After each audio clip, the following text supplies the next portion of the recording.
الإبحار في الذكريات لا يقل روعة عن صناعتها.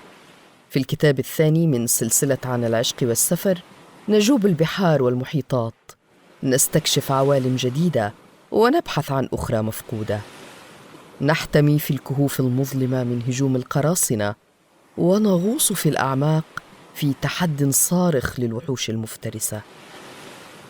وبقدر ما كان الكتاب الأول مختلفاً عما دونه الرحالة من قبل، فإن الكتاب الثاني سيكون أكثر اختلافاً.